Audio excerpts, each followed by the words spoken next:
Welcome back, guys, gals, and non-binary pals, to the finale of Those Damn Kids. I am your storyteller, GM Tyson Fraleigh, and I am so happy to have our wonderful cast of characters along with us. First up, he's all brawl, but a little bit of heart in there. We've got Adam Honigman. I just got extraordinarily excited because I saw I had a Werther's Originals on my side table because I'm a grandpa, apparently. Next up, he has a heart of gold and charm to match. It is Alexander Cruz. I like that. I like that a lot. I've been thinking a lot of myself as a real-life bard for a while now, and I think I'm good with that, you know? So I dig it. Next up, she's a girl with a rat and will kill you with a kickflip. It is Gracyn Roach. That's me. Actually, I skated for the first time this past week, and I skate goofy. I learned what that meant. And finally, last but certainly not least, a normal, regular human person, Liz Nyveen. How dare you? Oh my god. We gotta make it arc. It can't just be all pork all the time. Damn it! For perhaps the last time. Oink, oink. Yes! Let's dive into our last recap from last episode of Those Damn Kids. Last time in our little series, the crew traveled up to Mr. McPherson's scrap after a explosion was heard in the distance. While traveling, Jenny began to break down from the amount of stress that she had been consistently under. Had a moment to talk with Kit before hopping into the back of the car to lay down for quite a little bit of time getting up to the actual blown up scrapyard. You guys then approach some police officers who had apparently found a body hidden in the scrapyard. You guys then attempted to sneak around the officers to get a peek as Kit was able to kind of slip past a lot of the EMT and police officers while Olivier pretended to be a reporter. Kit was not able to identify the body, however, did throw up on an EMT worker as well as get tackled to the ground. The group of you then broke off into a few different directions. For Kit, Baxter, and Jenny, you guys began to approach some sort of underground, what almost looked like sewer tunnel. However, after some consideration, determined that that was probably where Mr. McPherson had built some sort of place to stay, but by some means or another.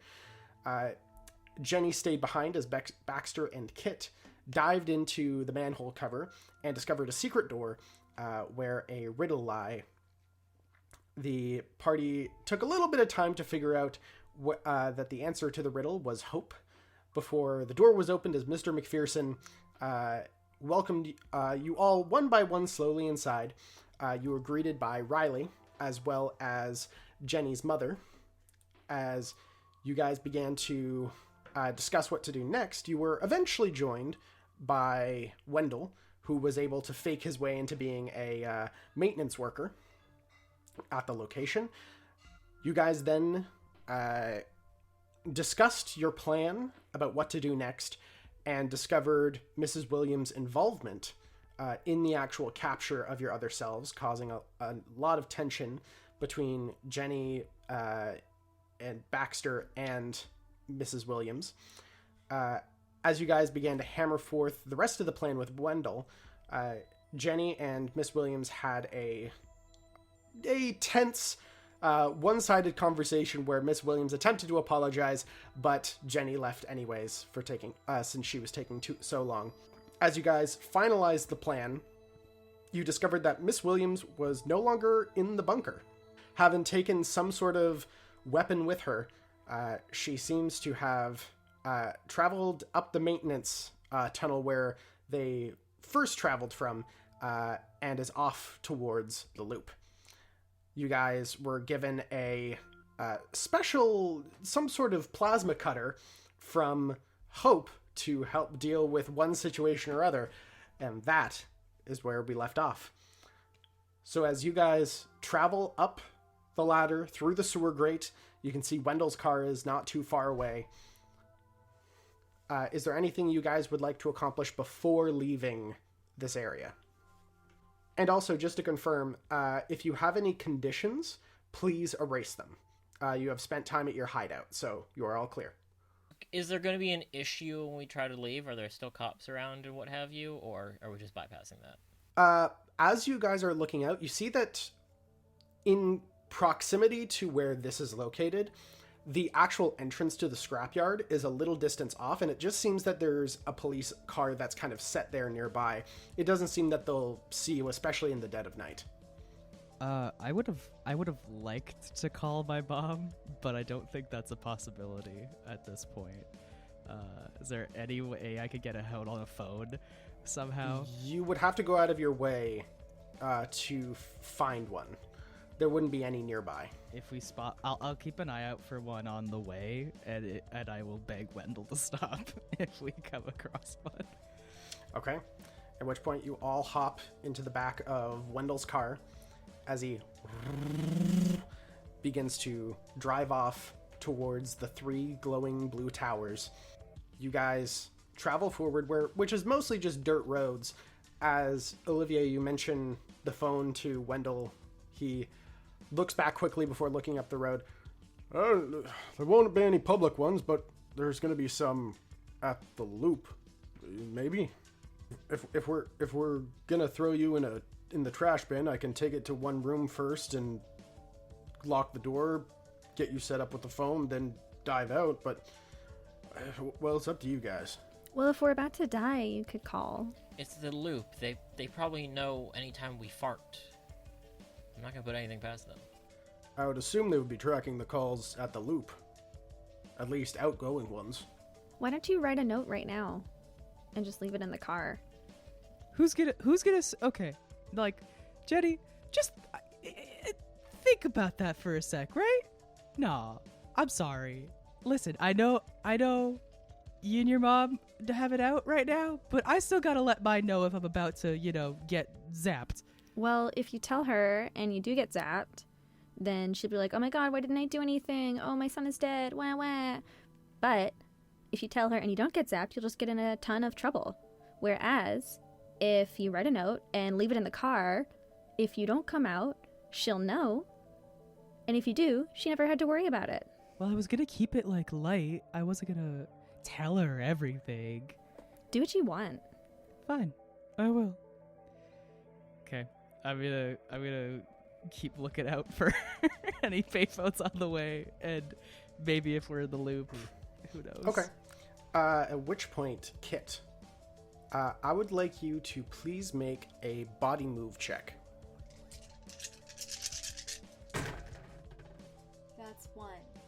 Kit, you are in the passenger seat as Wendell kind of looks back towards Jenny and Olivier. Just, look, I'm going to help you both as best as I can, but I really got to focus as you guys see not police lights, but just front headlight beams shoot in front of you as you guys hear a Can I try to move the wheel in a way that we should go? At which point, Kit, you grab the wheel, pull it as the car swings, as you guys see another car coming on the wrong side of the road. And as you swing around it, as you see it before it and vanishes, as there's a slight gray tear that out on 2 opposite sides of the road. Is this us, or is this something your mom's doing? Why are you asking me? What? The things, they're coming together.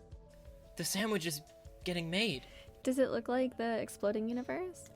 It's not exactly the same yet, but there's definitely, essentially where you're seeing those small tears, it is that same gray flickering energy. Weird stuff like this is gonna happen, you guys, and it's gonna keep happening until we get this done. So, floor it. All right. As you guys are immediately kind of launched back into your seats. Oh, okay. as you guys rocket towards the Institute. You guys come up to the familiar driveway of the actual loop, the massive fence surrounding. As you guys approach, Wendell motions to you all, everyone, get down. Just flop over onto the laps of the others. Yeah, I slink down into my seat. As you see, Wendell approaches the guard post. So he drives up to it, looks around for a moment, before he pulls out some sort of key card from a pocket, taps it, as there's a ding, as the gateway is opened. You guys drive forward as you guys arrive in a familiar but previously undiscovered parking lot. You can see that there are a few cars here. Definitely nowhere as busy as it usually is. But there's probably maybe a quarter of its usual car occupancy, so probably closer to 10, 15 vehicles. We gotta get to the back. We have to walk around. Let's make it quick. Puts it into park. Let's go. Opens the door and begins to very quietly close up the car behind you. As I need everyone to please make body sneak rolls.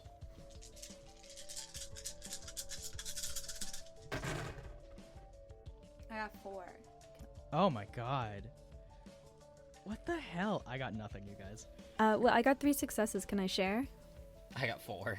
You guys very quietly make your way around the side of the building before you head to the back entrance. You can see that there's a number of trash cans and just big dumpsters kind of set up behind here. As Wendell goes over to these 2 glass double doors, looks inside before he swipes his pass again. The doors open as he heads down the hallway slightly to this blue, looks like steel door, and at which point you guys can see the interior of the loop for the first time, really, aside from Jenny. You have been on this floor before, where you can see it is linoleum tile. Oh, sorry, not linoleum tile. Shit. I can't remember what. It's a, they're very common in elementary schools or high schools, where it's it's almost like a polished stone, but it's like those big speckled tiles. I cannot remember for the life of me what those are called. But this large not what I worked with. As this speckled polished stone floor, the walls are what look to be like cement and not concrete. Cinder blocks. It looks like it's painted over in blue, grays, and whites, but it seems to be just concrete and cinder block walls. Very, very quickly built. Well, not even quickly built. It's very institutionalized. That's the best way I can describe it. You hear nothing from the main lobby aside from a ding.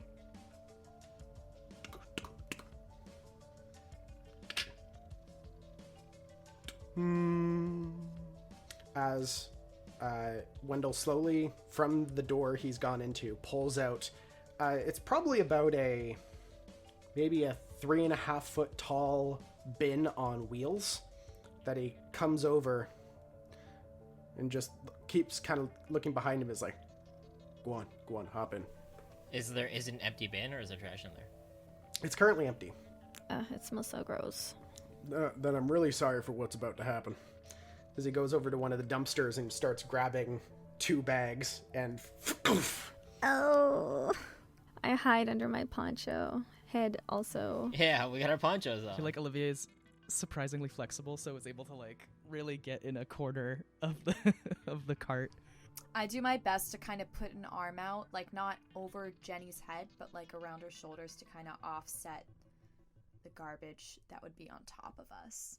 I'm just smushed and wet and stinky holding my big gun.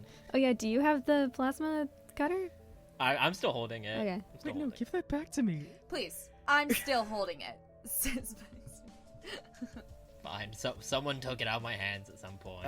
You guys can feel the cart underneath you beginning to roll very slowly as Wendell, very under his breath, kind of not even looking down into the garbage bin, just... All right, so where am I taking? Am I taking you straight to the loop? I can get you to the floor, but I can't get you inside of it. Yeah, we can't get in. Well, we have to find an access card or something, right? We were supposed to get it from Jenny's mom, but she ran off. Baxter, now is not the time. Should we mug someone? Oh my god, should we try her office? That's not a bad idea. If we go into some offices, maybe somebody's left the card key somewhere. All right. Have you been in her office before, Jenny? Depends on how high security it is. Her office, yes. Anyone else's, no. Yeah, it's like, in Sector H. Tyson, are there like little holes in the bin that I can poke my eye through? Sadly not. You know what? Make a body force check. You could carve a new one if you want to. I absolutely can. Holes for the trash to fall I out got of. one success. One success. You take the plasma cutter. You don't pull the trigger, but you use one of the metal edges to kind of carve some of the plastic away, as you're able to get a very tiny eye hole. Oh, great. Vandalism. Oh, that's your biggest problem here. You guys feel yourselves being wheeled forward. You're looking out the hole. You can see that a door passes. As you guys turn, another door passes before you guys stop in front of one. Do any of you got a key? No? I could try something. And I take out like some bobby pins from my fanny pack. Oh, you ever picked a lock before, Olivier? Yeah, Renee showed me how once. Oh, that's cool. Renee's cool. Yeah, she's kind of rad. Yeah, I really want to see her again, guys. Alrighty. Please make a tech tinker check. Oh, you son of a... What'd you expect? Some other check. I don't know. Could I perhaps coach somebody else who has a better score to do it for me? Sure. I assume I have the highest stats in this. Okay, so what you're gonna do is... For Olivier, please make a heart lead check. That's a success. One success. Okay. Then Baxter, please make a tech tinker check with a +1. One success. Okay. You pull out the bobby pin, begin raking against the pins, turn. The door swings open. I look at Olivier really excitedly. Did you see that? You see that? I know. That was really well done. You got the finesse. I thought you were gonna brute force it, but you really got it in there. No, well. I'm trying to develop myself a little bit. Maybe later. Maybe later. Okay. Yep. Quickly. As you guys enter into the room, it is dark. There's a desk, a chair. There are a few pictures hanging up on the wall. A bookshelf. Otherwise empty. I immediately start checking behind picture frames and pulling every book on the shelf. I'm gonna search around for hidden compartments specifically. I was just gonna check the desk. Yeah. Gonna check the drawers. Okay. I would like Kit, Jenny, and Olivier to please make mind investigate checks. Hey! 2. Zitch. 1. For Olivier, you're looking around and you're more distracted by Baxter just tossing books kind of just in front, just like not even looking at the covers, just yanking them off the shelf. What the hell are you doing? I'm looking for secret passages. I don't know if this is the kind of place for that, man. As for Jenny, you are looking through the drawers and you're getting the top section while Kit is taking the bottom. You're looking through it and you're just finding paperwork. Nothing particularly interesting. It's mostly just notary stuff. For Kit, you do find bottom left-hand drawer. does have a built-in safe. Hey, what's this? And I take a look. How is it locked? Like, what does it... There is a keypad lock. Is your mom a fan of any particular numbers? Oh, there's one of these at home. Try my birthday. Oh my gosh, what's your birthday? Astrology bitches, assign me a birthday right now, please. Jenny is a Leo with like a Capricorn moon. August 4th, early Leo, leader. 0804. And you hear We look inside. you look inside and you find a whole lot of paperwork. More paperwork. Oh, God. I hate paperwork. I want to zoom through some. You're zooming through some, and it is a lot of documentation about you guys. It describes hair color, eye color, general information obtained, names, potential relatives. You find that all of this information is found in a file where next to it you can see that there is a number of what seem to be developed pictures. All of the pictures are of the group of you inside what looked to be some sort of concrete room with a single glass door, and all of them appear to have been taken in secret. Do they look well, or do they look like unhealthy and malnourished and depressed? Frightened, definitely. Not malnourished. You're getting the main sense is fear. I will say, when I say it's clear that these things were taken in secret, it is clear that they were taken in secret from the administration. It seems that the pictures, most of which have a relatively tall, red-headed figure in the frame as a constant moniker that seems to be coming up. You also find on the back of the folder, what seems to be underneath is basically like a brown page-length envelope. You see that the manila envelope is dictated to Harlan James Investigations. So she was going to turn everyone in. Can I also use my brain to scan for anything that might be helpful for us to know as we deal with our jammy selves? Scanning through, you would not find anything that like immediately strikes you as incredibly useful, like getting to the loop. However, you do find written on the edges of the papers is different 4-letter just numbers that you immediately clock, more than likely the passcodes to get through the doors into the individual cells. I don't know, I kind of think we should leave this here in case something happens. Wendell knows about it, so he could tell the cops. Speaking of me, guys, we should probably get going. We don't want to be hanging around here for too long. So no key card, but we got codes. Codes are good. We can check other offices maybe. I don't know, around this floor. Yeah, I think maybe we just have to beat someone up. We might just have to beat someone up. Damn it. Before we go, are there any spare lab coats in this office? Yes, there would be. There would be one. I'll snag it. In case we need to disguise ourselves, you know? Back into the garbage mobile. Okay. You guys hop inside. Wendell, very quietly, as you guys are just about to jump in, he goes, "Oh, wait, am I taking you to the offices or am I taking you somewhere else?" You've walked these halls a lot. What's our best shot? Yeah, where's the best place to go, maybe? This is gonna be a very is there anyone who has high clearance but is a real weakling? Just a sap. Just a fucking sap. Just an absolute sap. That would probably be Dr. Rodriguez. Oh. But he's with my mom. Well, I mean, like, he was definitely, like, the nicest guy. I don't know if he's still here. We can check his office. Good call. I just feel like any second the alarm's gonna go off because my mom shot someone or something, you know?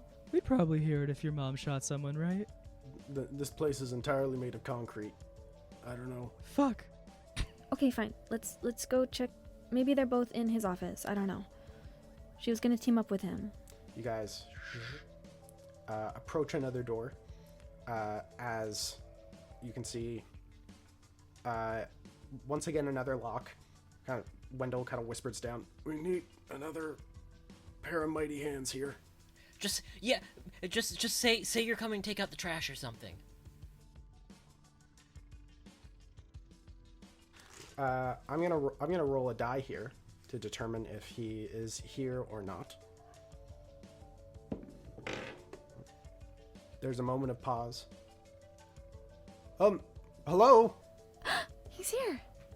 Hi, this is, office keeping. I'm sorry. let me just get, prepared here. Few seconds pass before the door opens. As you can see, probably around a 5'10", tanned gentleman. These large, wide, like black horn-rimmed glasses on his face. Almost looks like just like a nerdy teddy bear. As he's set in front. Hi. Oh, garbage. Sorry. Do you say your name was Wendell, right? Yeah. I'm just here to, take the garbage out. Oh, yeah. Well, I can grab it for you. No. I'll take care of it. Do you mind if I put the bin in here? It just makes it easier. Oh, sure. That's fine. Here, let me clear something. Kind of moves one of the chairs out of the way as Wendell pushes the cart inside. I slowly start reaching towards the plasma cutter and looking at my friends knowingly, trying to look for permission. If we can intimidate him. Kit does her best to give Baxter like a very endearing and understanding and validating look in the eyes while gravely shaking her head. No. I slowly lower my hands then, as that look absolutely rips to my soul, I think. Dr. Rodriguez! Yeah, I jump up. Get him! Okay, so Jenny, you're popping out. Olivier, are you jumping out and tackling him? Yes. Okay, make a body force roll. I understood the assignment. Dr. Rodriguez! Ah! That's 2 successes. You grab him by the shoulders and whoo, you both go down as you just hear a, as you put a hand over his mouth as you hear a as the back of his head strikes hard against the stone as he is just knocked out. Oh, awkward. Wendell just immediately, very quietly closes the door. I hop out with my fist at the ready and go, all right, step. Whoa. What are you doing? He was on our side.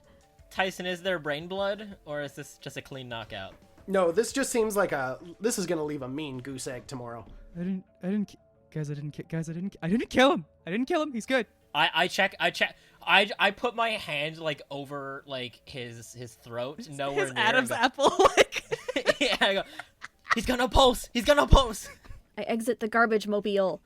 While Baxter is doing this, I grab Baxter and I push, I try to aim so that his armpit goes under Mr. Rodriguez, Dr. Rodriguez's nose in attempt to wake him up through the nasal passages. Oh, with smell.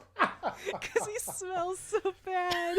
You're smelling He's salt? a stinky tea. So stinky? I'm gonna grab Olivier's shoulders and just what the fuck are you doing? What? I thought we were jumping him. I jumped him. I'm pushing my hands down at each of his shoulders. I'm doing CPR. I could tell you for a fact it's not CPR. Between the smell, but also just between the just jostling as he eventually whoa, Jesus, okay, whoa, Oh, I saved his life. I did it. I'm a hero. Rubs the back of his head before he sits up and looks towards you all, and his eyes just go so wide. Dr. Rodriguez, hi. Did you get out? We're from this universe. Peanut butter to the jelly. What? There's not a lot of time. We need your access card to get down into the loop to release our jam selves. Yeah, we got the codes from my mom's stuff, and I waved the page. Whoa, why, guys, we don't know that he's like good yet. You're telling him everything. Yes, we do. No, He's been working. Hey, you cool? I psycho up to him. You cool? Are you cool? So, whoa. Okay, yeah, I'm cool. I put a hand on Olivier's shoulder and I go, I think he's cool. Thanks. Good job. Thanks, kid. Thanks.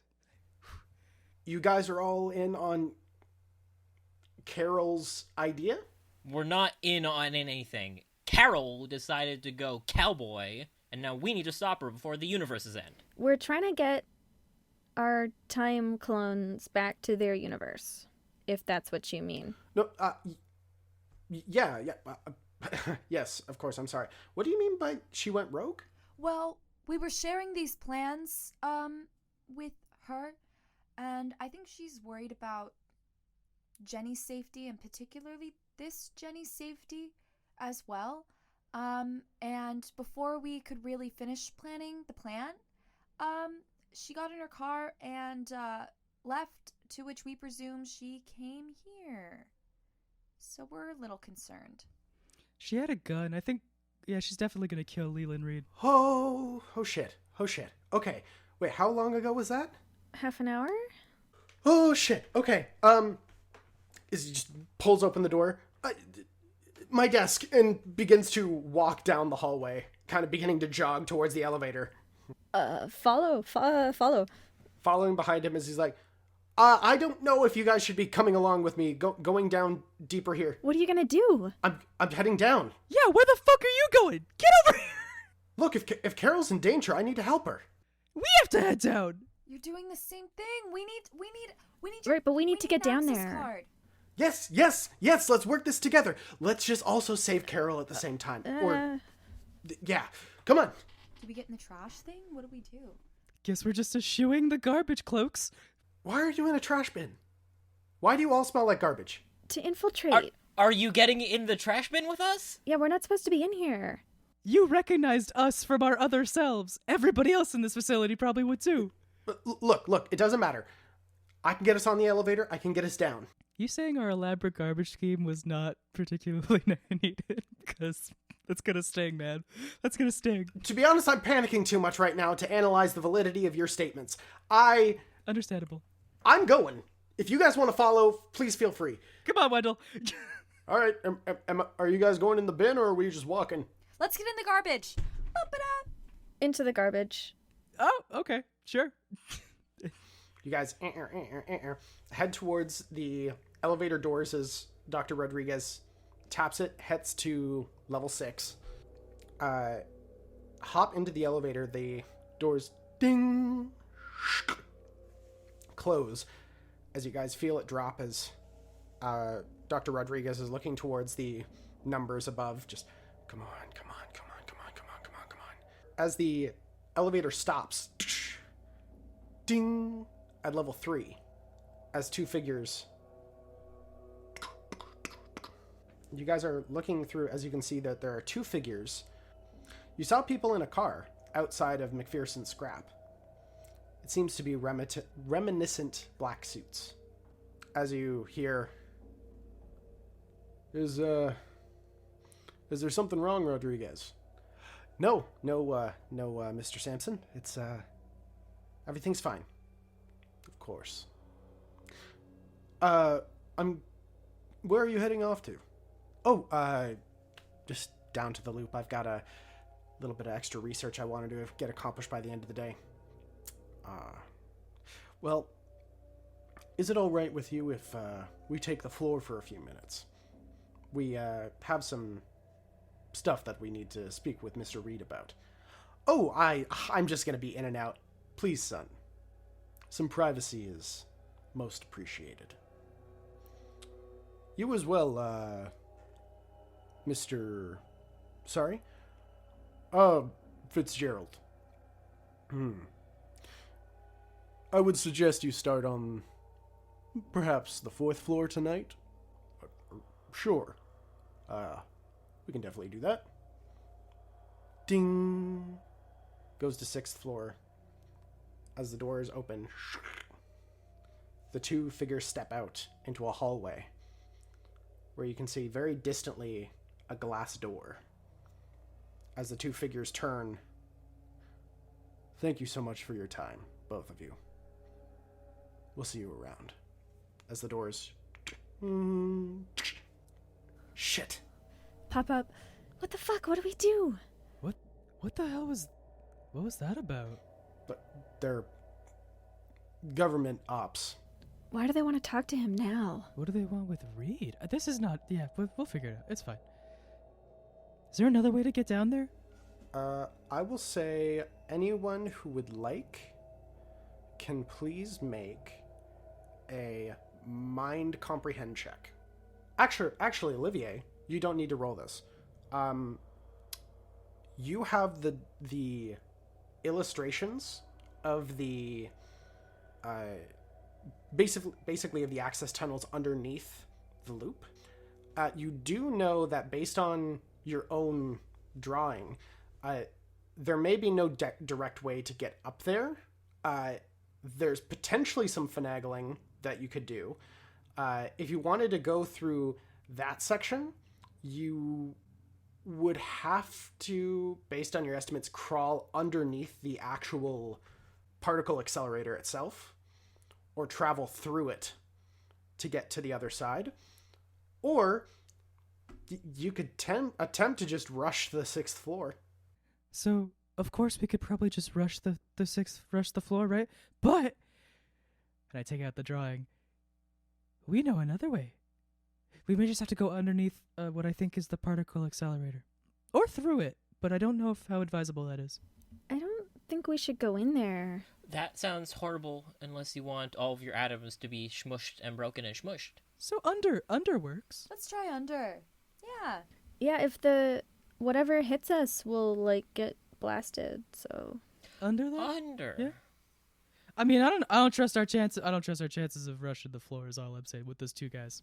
what if we just wait for them to go away? No, we can't just wait around. Okay. We're not in a It waiting might be position. too late. Yeah. Yeah. Let's go under. I believe in us, guys. Come on. We got it. We got it. Hold my hands. I try to get you guys to hold my hands under. I hold your hand. I hold hands. Are we stripping off our gross ponchos first? No. No. Okay. Okay. Excellent. Well, once we go into the tunnel, I think we can, because the bin isn't gonna. If we're all holding hands, I want to take a second and be like, guys, I know this hasn't been easy. It's been really fucked up what we've been through, but I just want to say, like, I've gotten closer to all of you than I've ever got. That I'm closer to any of you more than I've gotten closer to anyone aside from Renee in my life. So I really appreciate you all, and I think that no matter what happens, we're gonna fucking kill it. And I think we can get through this. Yeah, you guys, having friends is actually really fun. Thank you so much. Can I make a lead check with that to try to give us some dice forward? Mm-hmm. Sure. That's 1. Okay. So you guys have 1 die that one of you can take if there's ever a roll that you want to make sure that you absolutely make, or if there's one that you want to be able to push forward. In which case, as you guys arrive at the 7th floor, you follow the tunnels that were suggested. You actually do remember the section that Olivier is pointing out. However, last time it was blocked off. And that was the reason you guys had to travel up the stairs to get to the 6th floor. This section had been essentially collapsed by rubble, but is now free and clear. As you guys stop next to a walkway that seems to be designated for repairs, actually underneath the actual accelerator, to just make sure everything is still in working order. You see that Wendell pulls the bags of garbage out, begins to crouch low, is like, all right, guys, get ready for anything out there, all right? All right. I hope we're still holding hands. I want to send a squeeze. We're going to travel a squeeze around the circle once. I pity whoever I'm squeezing.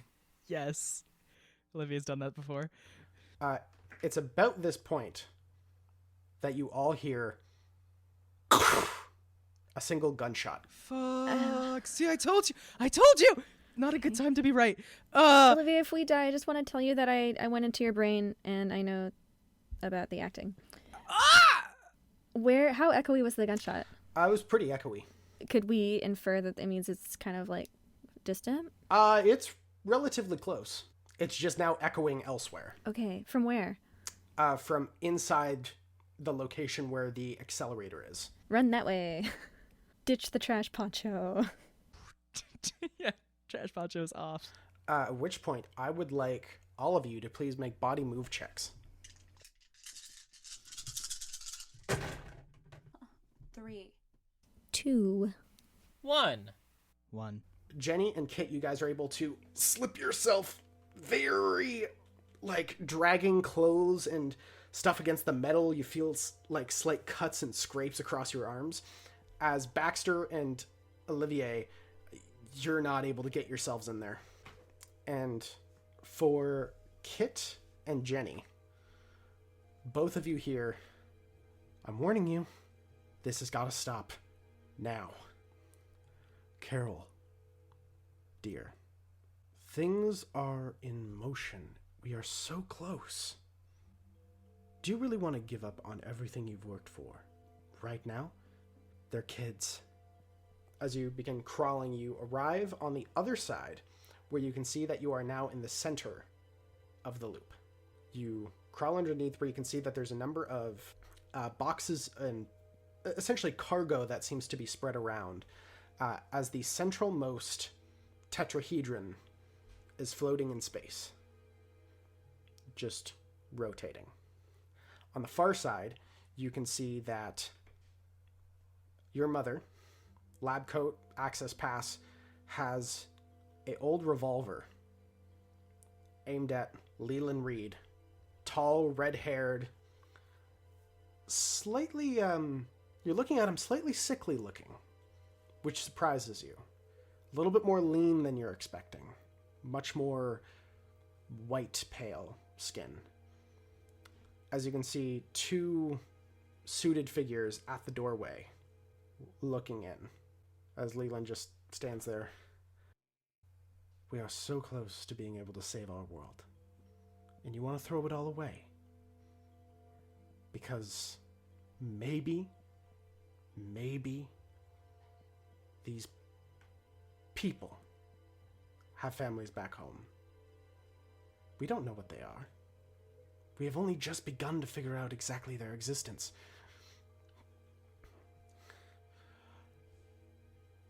I am going to bring them back where they belong. You can choose to either be in my way or to help me.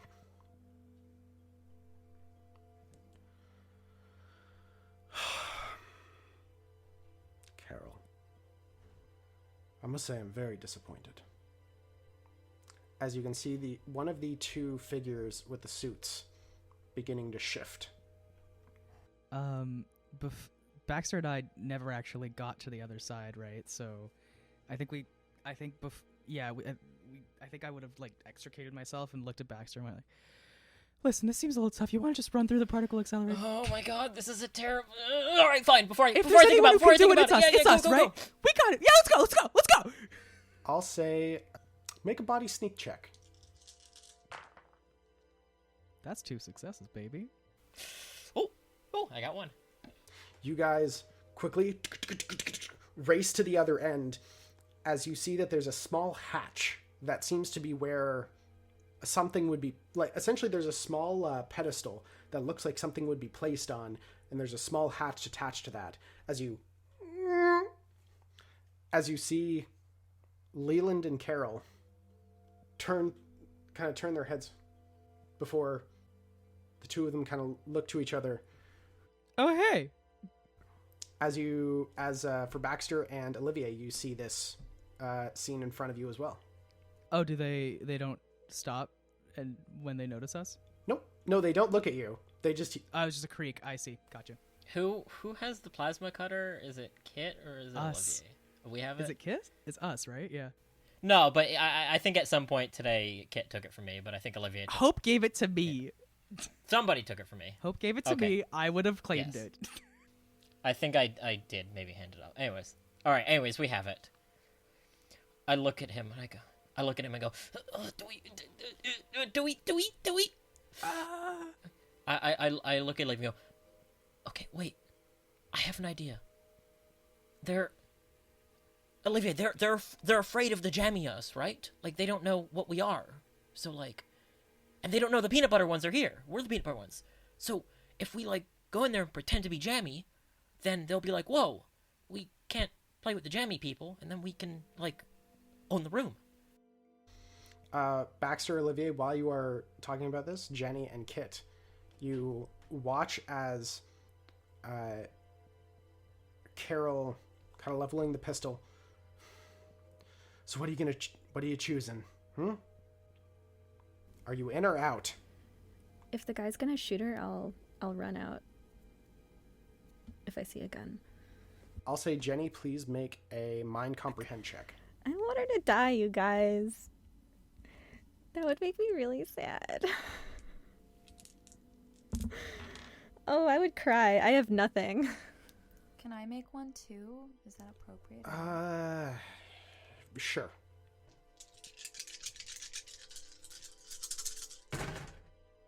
That's 1. You look in the doorway. You're looking around. You don't see anything. As Mr. Reed looks towards Carol. You know, Carol, one day humanity will thank us for the betterment of our kind. I look at Olivier. Do we go now? Go now? This sounds like a villain speech. Go! Yeah, I kick open the fucking hatch, and I say, "Hey, Reed, you slimy fucker! Whoa! Come get We us!" managed to shake our particles around and we went through the bars! Don't go near us! We have otherworld spooky. jam powers! I would like one of you to make a heart charm roll. Alex? Alex? Take a +1 because Baxter is helping. Let's go. 10 dice. Let's go. I have to spend a luck point. 10 dice. 10 dice! This is cracked. Okay, that's 2. You shout this out as you see Reed immediately turn towards you guys. There is a from the hallway as you hear a as Carol immediately runs to some nearby cargo and jumps behind it. As Leland looks back, "Don't shoot them, you fools!" I'm like flipping him off. As Leland steps forward, looks towards the group of you. "No, you're the real ones, aren't you?" That's where you're wrong, Reed. Both of us are real. Like, deck 'em. Okay. Make a body force roll. 3 successes. 3 successes. You at which point you watch as Reed drops almost into this fighter stance. However, as he goes to counter grab you, you slip underneath and throw your fist upwards as you hear a as it impacts with the bottom part of his jaw as he staggers backwards. Oh! Yeah. You're supposed to be on the floor now. You know what? I guess a corpse is just as good as a living body. Can I run and tackle his legs? Go for it. Is this move or force that I'm doing? Body force. While Olivier does this, I'm gonna give Jenny a look and say, like, kind of shrug my shoulders, and I want to get out there and go at him with Rat Queen. All right. Make a body move check, and then make a body force check +2. just totally smashing this guy. So for Olivier, It was 1 success for me. as you run up, swing at his legs, he sidesteps, grabs you by the collar, pulls you back, as which point you see 2 figures standing in the doorway. Suits, just very normal looking gentlemen, black hair kind of combed back, and two large pistols in hand. As Reed looks over to one of them, I've changed my mind. Shoot them! And Kit, what did you... 2 for me. Okay, now make your body force check with a +2. Oh, take a +1 because he is distracted. And you also can take the +1 for the lead.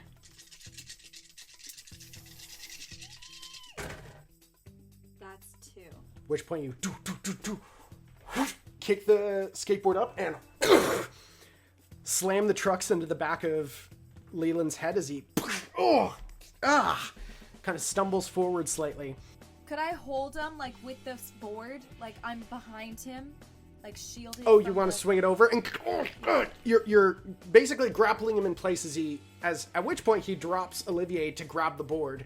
I'm gonna go for Mom now that everything's happening. At which point, the two officers in the doorway are going to look at the scenario, going to look over to Jenny and Carol as you arrive next to your mother.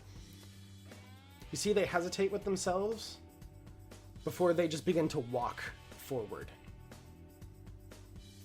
As for you, Jenny, your mother's sitting beside you. Huh? What are you guys doing here? What the fuck? What are you... Oh, same thing you are. She looks over the box as you see that one of the agents is beginning to move in on Olivier, Kit, and Baxter as Carol just pops the gun up, fires around that, shoots over top of the agent's head as he has to duck and stagger backwards, kind of looking in the direction of you two. Stay away from him! Do we get the sense that possibly these folks might be able to be reasoned with? With the agents? Mm-hmm. Make a heart empathize check.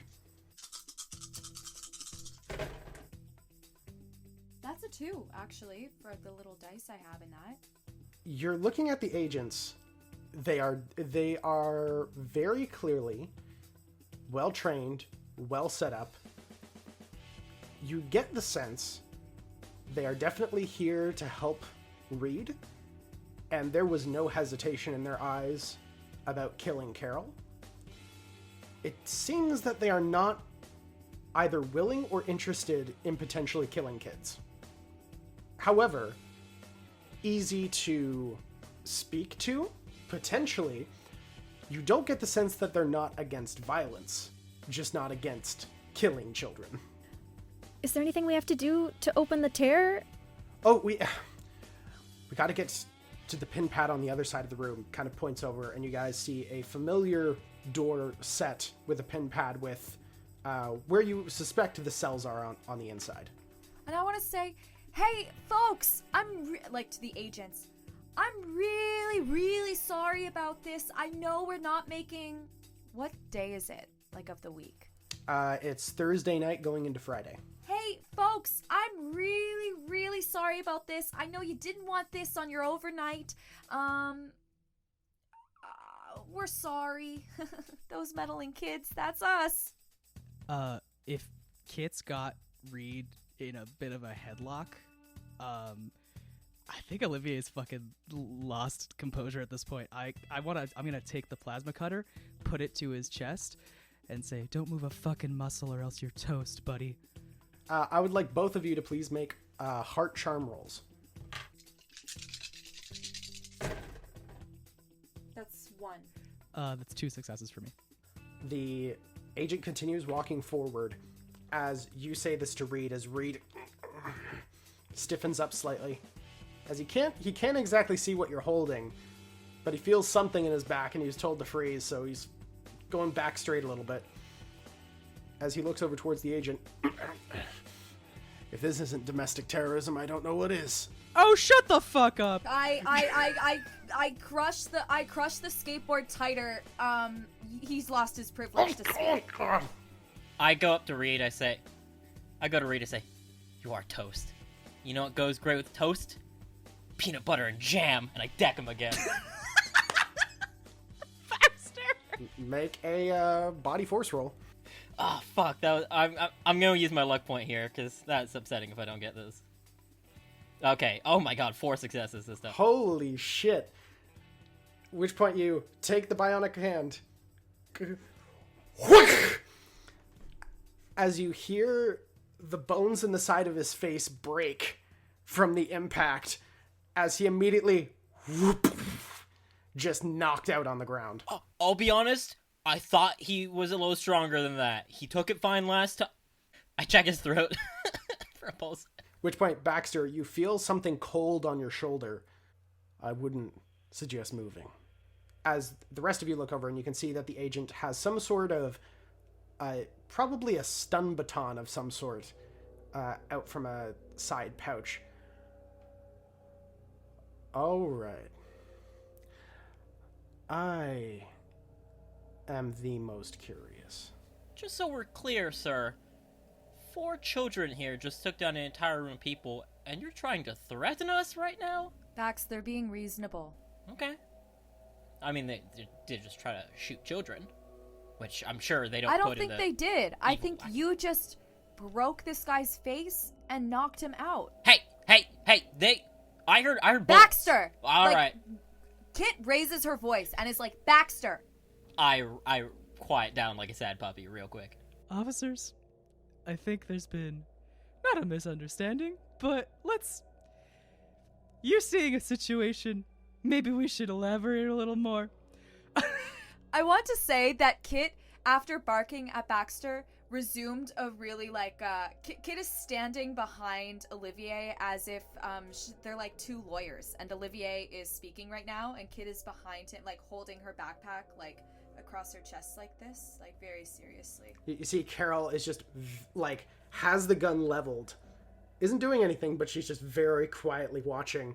As at which point, from the side entrance, you see Dr. Rodriguez and Wendell come out, kind of stumbling from the particle accelerator. As you see, Dr. Rodriguez looks around, looks towards Jenny and her mom's like, oh god! And just begins running like full speed towards the 2 of them before sliding and kind of bumping into the wall, kind of low down. Are you 2 okay? As Carol is leveling the gun, she looks back towards Dr. Rodriguez. Gil, what are you doing here? Well, hey, if we're going down together. They have guns. Oh, shit. Okay. Keep him low. He like, at this point, his eyes are just, like, coming up to peak. Okay. Well, we got a plan for this. We got a plan. As Wendell just very, at this point, just kind of sees everything, just very cautiously, nonchalantly, just begins to walk towards the rest of you guys. As the... Hey there! As the agent just stands there, holding the baton out. I'm not going to say that you guys don't have balls. This, I will admit, kind of looks to the group of you for collapsing the baton and putting it in a side pouch.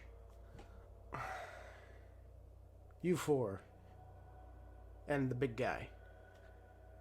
You guys aren't from in there, kind of pointing to the side door. No, that was a lie. We are from here, but we are trying to get those ones back to where they belong. I don't know if you've seen outside lately, but the world's kind of going to shit because of that and the stuff that they've been doing here. And as much as I have a respect for research and scientific development, because they've been doing it to us, we've seen bits of the other side, and sir, with all due respect, it's not good. It ain't pretty. I don't think they put torture kids in the evil grunt manual, so really, you should be against this. Leave your morals behind, even. I don't care. Let all your morals go away, and don't care that the fact that they're torturing children. Care about the fact that this, everything you know, everything you have known, everything we all know, is going to perish because of these experiments. Yeah, we saw a car rip into nothingness and leave a tear in the fabric of existence. Also, we all die in 10 years and the world gets over. Oh, yeah, right. One problem at a time. I would like Kit to make a heart charm check with a +2. You can't appeal to morality. Doesn't work.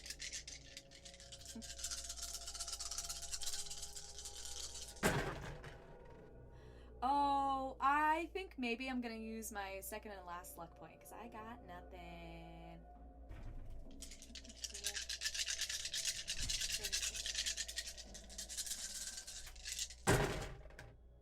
Okay, 3. 3.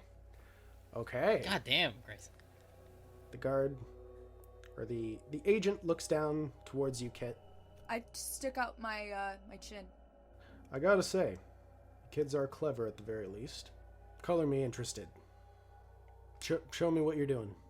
I turn to look at each one of my my pals, and I open my knapsack. I take out my notebook and I start reviewing. Wait, He said, "Show me what you're doing." Yeah, can I get a read on what interested means from this individual? Make a hard empathize check. Wow, fucking nothing. Okay. Hard to read. I look to all of my pals and I narrow my eyes respectfully, and I go, why? You can understand why we might be skeptical.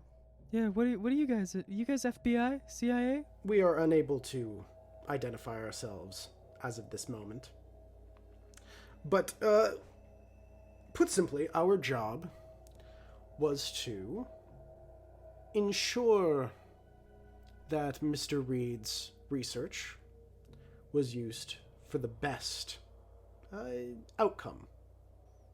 Until right now, we thought it was fine. But clearly some other things have been going on. If you guys can get in there, do whatever you're going to do, Mr. Reed is currently occupied. I give eyes to my pals and I'm kind of like, I think we can work with this. In short, we like to call ourselves the peanut butter selves. We're the ones from here. I'm going to be completely honest with you. I don't understand a goddamn thing about this science bullshit. You don't? Okay, great. Reed's research aside, the aftermath of the repercussions of what this research is tearing the world apart. So hey, yeah, let's do the thing. Let's do what we were going to do. The door, just on the other side of Reed's body. I'd push him out of the way. I fucking boot his body. Gonna come out from the cargo, I guess. At which point you guys, with the form that you guys found inside of Mrs. Williams' office, the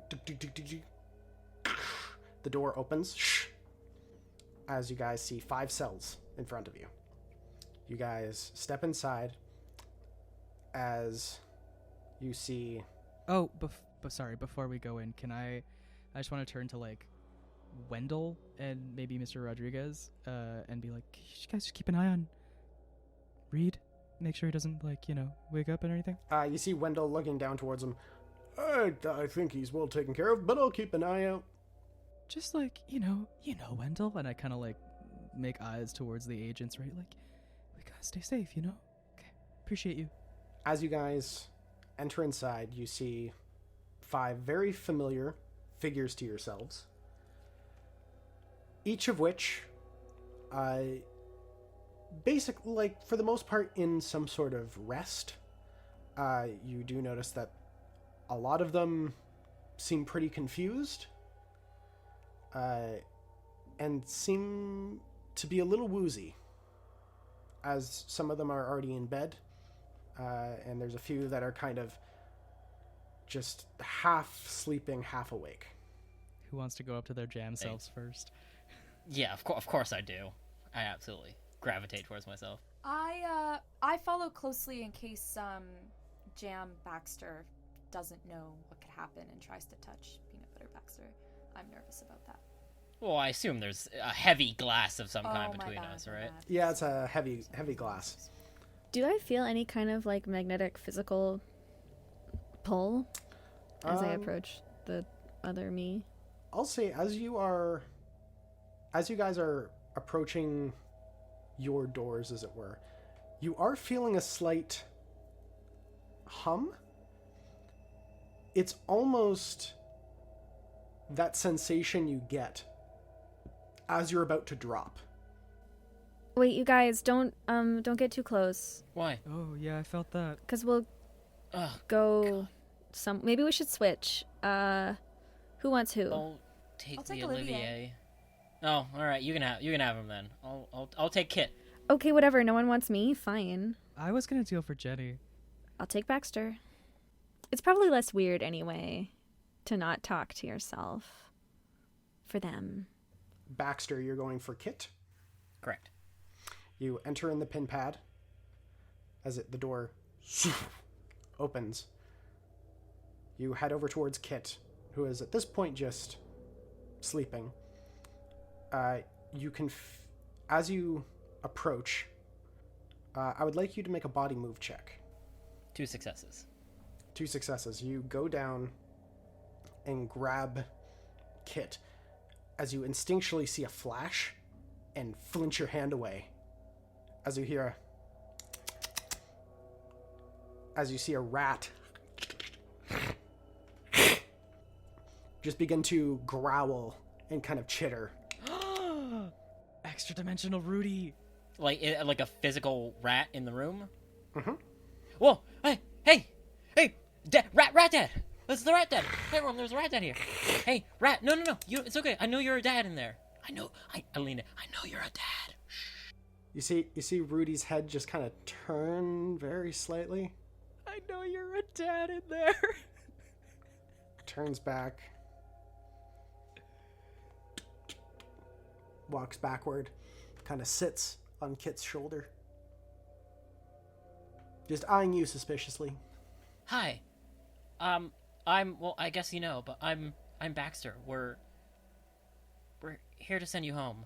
I can't fix the rat thing. You have to do that on your side, but on this side, I can at least get you back, help you. But that's all I can tell you right now. Actually, I can tell you everything. This isn't time travel. Whatever. What do you want to know? Oh, you're a rat. You can't talk to me.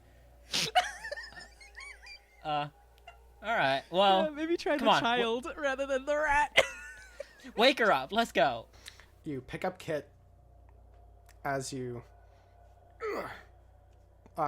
pull her into your arms.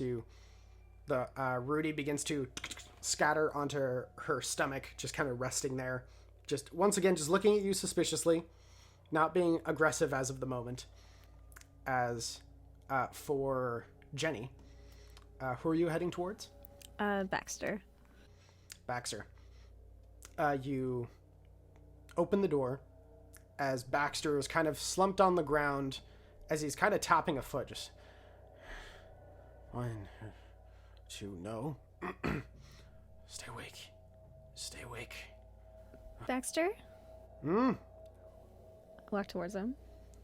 Jenny, what are you doing here? Hi. Quick question. Where do you think here is? God, I'm hallucinating. No, you're not hallucinating. Is this what it feels like to be high? I don't like it. No, it's totally real. And God, this is what cocaine must feel like. am Jenny, but not that Jenny. Maybe I'm a beer. different Jenny. I mean, I drink so much who's beer. from here. So much beer all the time. Don't drink beer. It's bad for you, and you can't handle it. I learned that recently. Oh God. Can I like pat his hair a little? Are you okay? That was gross. Listen, I'm here to rescue you. Okay? No, I'm gonna rescue you. In a way, you did because I have a Baxter too, and we're all here to rescue. There's 2 Baxters? All Double of you. Baxter. Double What is Baxter wrong with you? I feature. hold his face. Does he look sickly? A little bit. He looks up at you and you see his eyes are very dilated. Oh no. Okay, come on, buddy. Jenny, you're so bright. Thank you. I toss my ponytail, and then I take both of his wrists and I try and like sort of haul him up a little. It's a bit difficult, but you're eventually able to kind of get him into like a half floppy moving forward. It just seems that he is probably very high at this point. Okay, I'm not gonna exit our room because I don't want us all to run into each other in the hallway. So I'll just sort of like stand there with him. So, this sucks, right? Totally. Where's Riley? You'll see him soon. As for Olivier, you open the door and go inside as you see a pretty disheveled Jenny, unconscious, sleeping. I don't really say anything. I just kind of smile and like go over and try to fireman carry her up. Okay. It's a little bit difficult first because, like, Jenny has like there's muscle there that you weren't fully expecting. Yeah. Holy shit, she's dense. What the hell? Kit, where are you going towards? I'm going to Olivier, right? Olivier? Okay. As you open the door to Olivier's room, you see that Olivier is just kind of leaning, slumped over, sleeping, kind of lying there as you can hear just... I smile because, of course. Of course. Able to pick him up, move him with the assistance of your skateboard. As you hear a dunk dunk dunk dunk, as you see in the 5th room, Wendell. He seems to probably the least affected by whatever's going on. Is can I come out? Yes, but if you see another you cannot go near him. It'll start happening and it'll be very uncomfortable. Do you understand? Sure. Yeah, I can do that. No, Touchy, you're getting close to the other you. No other me. Got it. What exactly is going on? We're trying to get you home. Okay. The door opens. Thanks, Kit.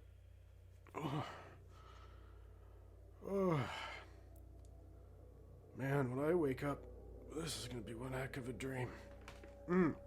I think you've been asleep for a long time. You better make sure to give Mrs. Buttercup like 3 bowls of food.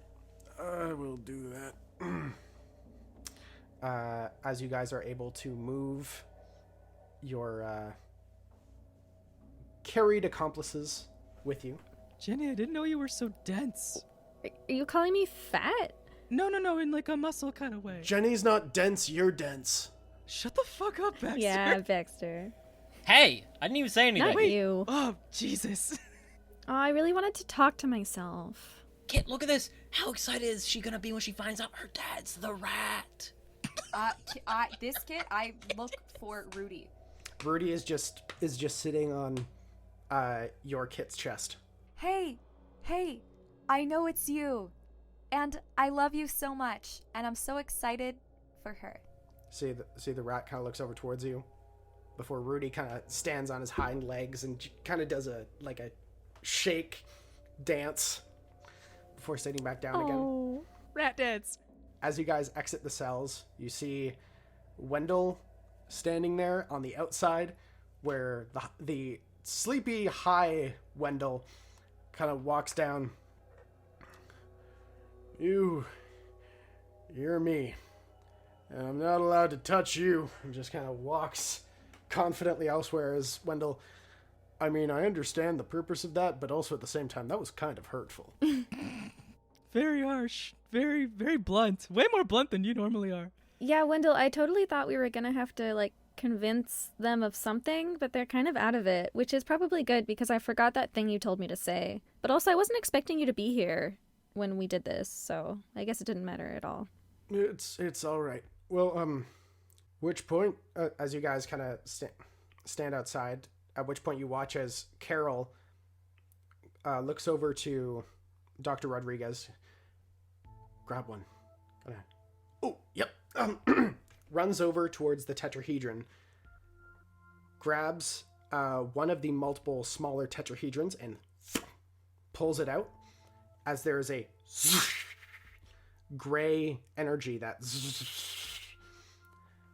At which point you watch as the full tetrahedron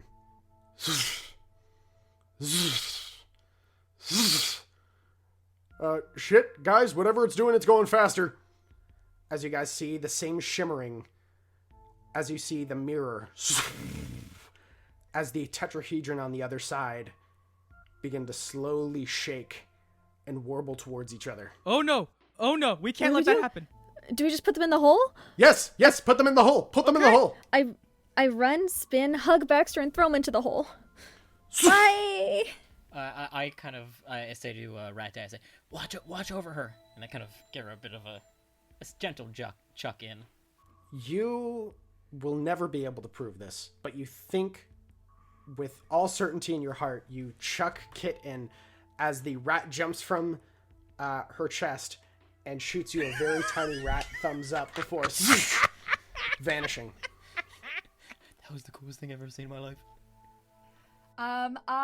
With Olivier, I know Olivier is kind of unconscious, but just for him, I'm gonna do my best to kind of like twirl him, like do a little twirl as he falls. Oh shit, we totally should have told them what happened to them.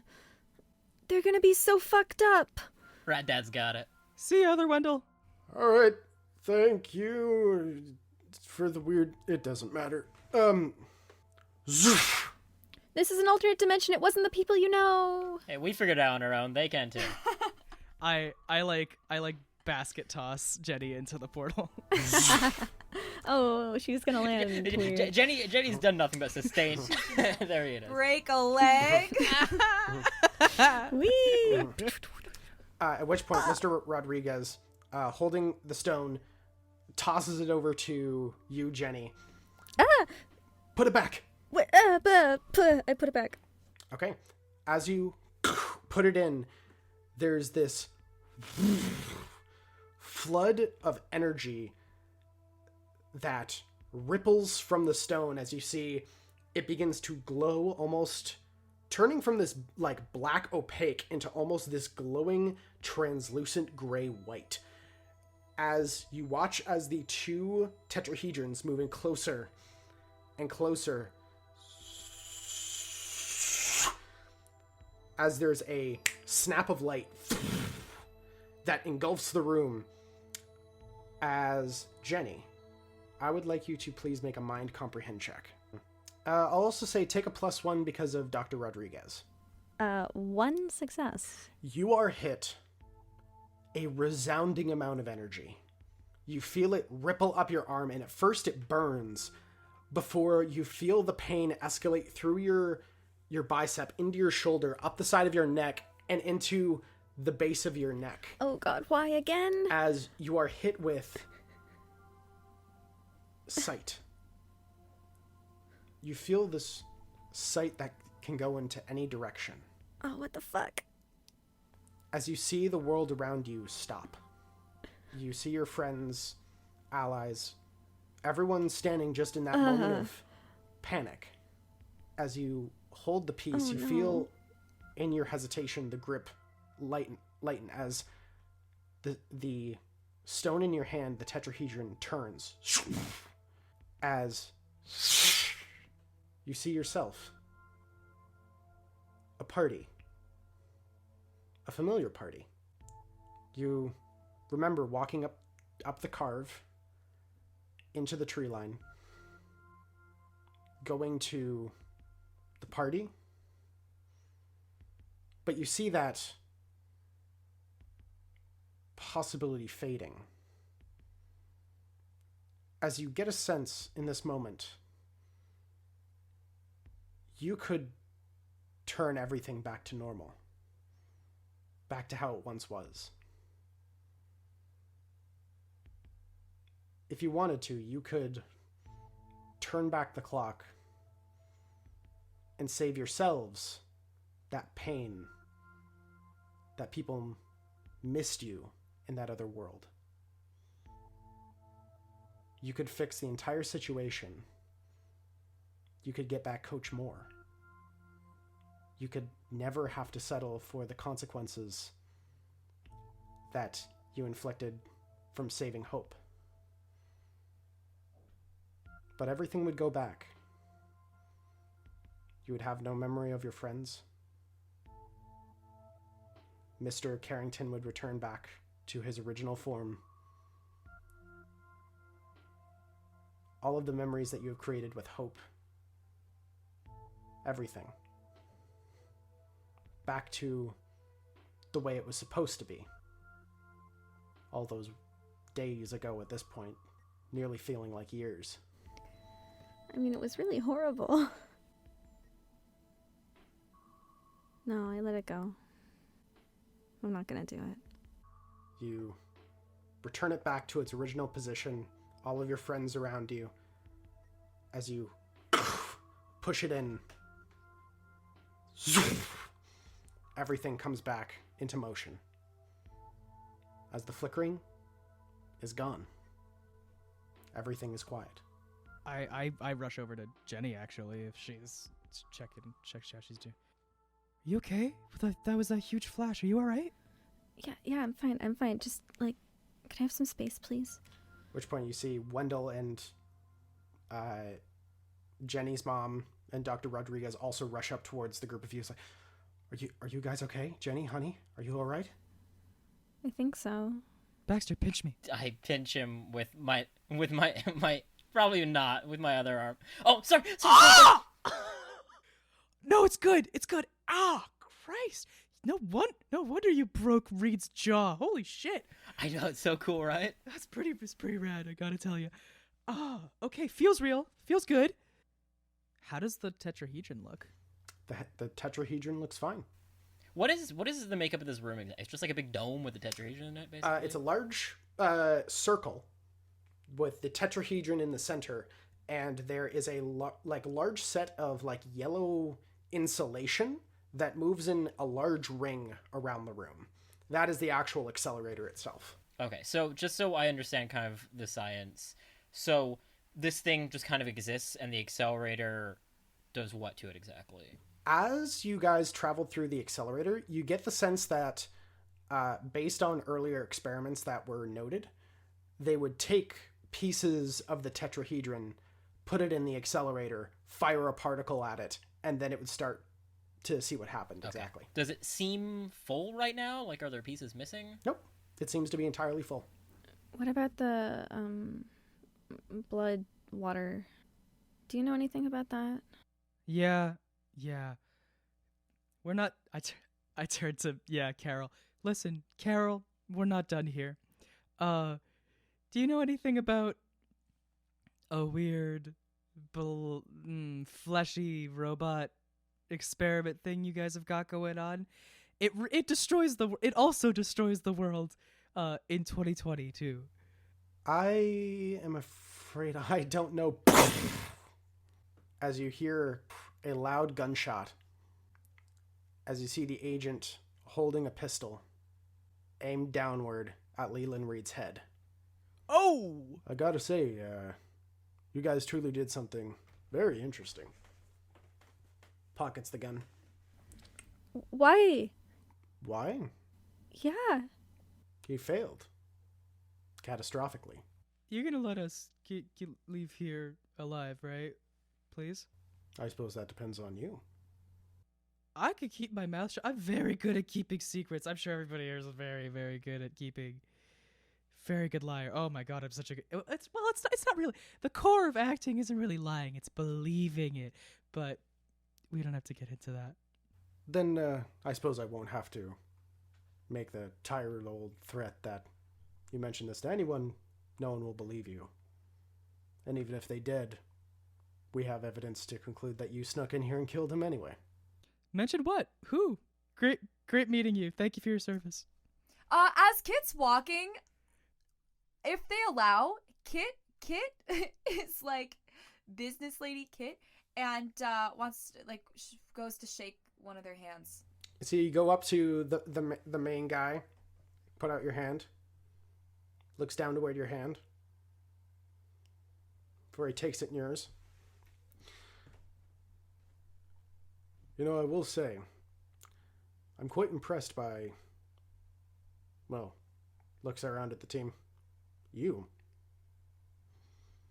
clearly whipped this group into shape. I'm nothing without them, sir. And I give a firm handshake back. Shakes your hand. As you begin to move away, he just tightens his grip in your hand. I just want to say this, make it very clear. You're leaving right now because you're kids, and no one believes a kid. Please don't get in my way in the future. I shrug. Understood. Lets you go. At which point you guys are able to exit through the doors. Jenny, your mom is just, at which point, just like furiously gripping your shoulder. Like, it's starting to get a little painful. Like, at first it was kind of nice, but now it's starting to like it's clear just the anxiety is just hitting her and she's desperately trying to hide it. And I look over my shoulder at Reed's corpse as we leave. So you see the two agents kind of looking down towards him as you guys watch as the doors close. I mean, so dead Reed guy, oh, okay, he was too evil about it. So then they're just gonna use it and give it to someone else who also is gonna be slightly less evil about it. They didn't even know what was happening until 4 children decided to punch a guy in the face. Listen, Baxter, I don't know, buddy. They might do something better with it. Who knows what they do. Do you, what is better? It is some untamed power that the universe decided to fart out when it made all of us at the same time. It's like it's like, you know, when you shave a pencil, it's like we're the pencil and that's the shavings in there, okay? It's just loose crap that they're trying to use for something. I've got some things that I'm going to send to a trusted source. I appreciate that, but I don't trust the damn thing you do anymore. I'm sorry, you knew about this for too long.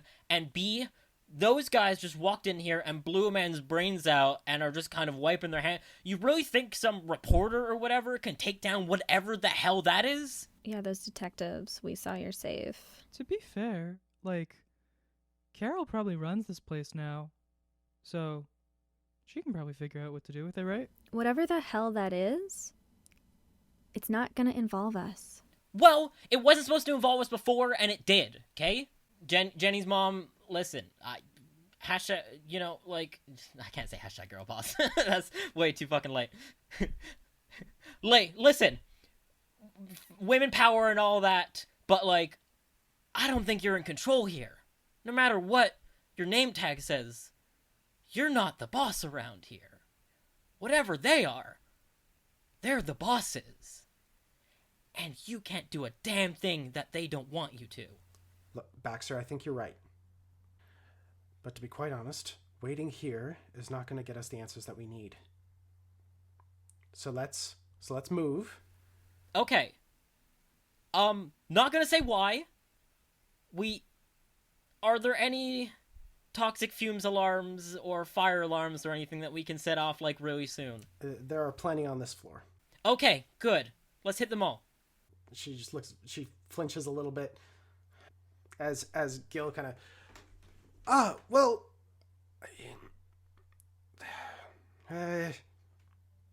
Carol just kind of looks towards you, Baxter, before beginning to walk towards a far side wall. She goes up as she yanks down something as it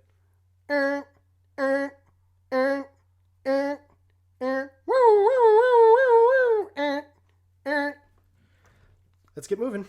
Now what? I might, you know, Jenny's mom might not be the only one that's kind of been going rogue today. You'll see when we get outside. If things work out, it might be impressive. All right, let's go.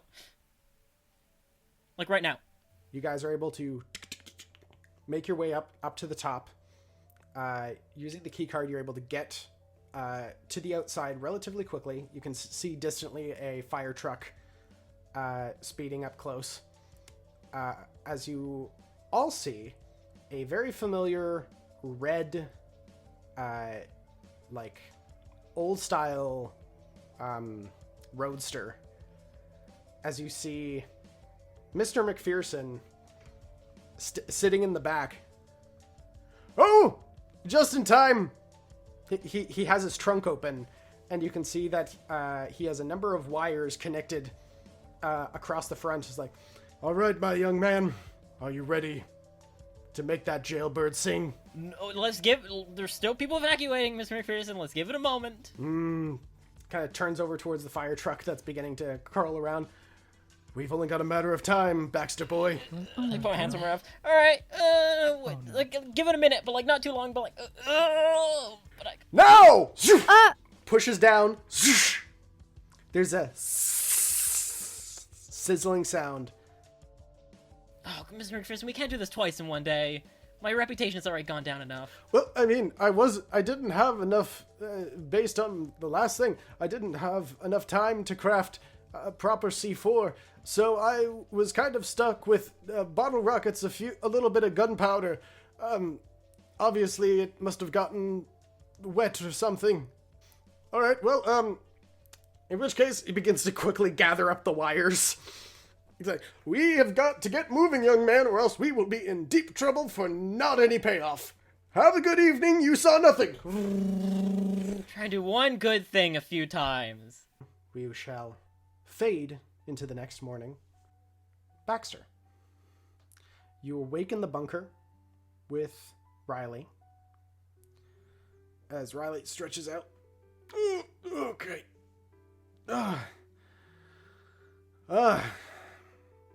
All right.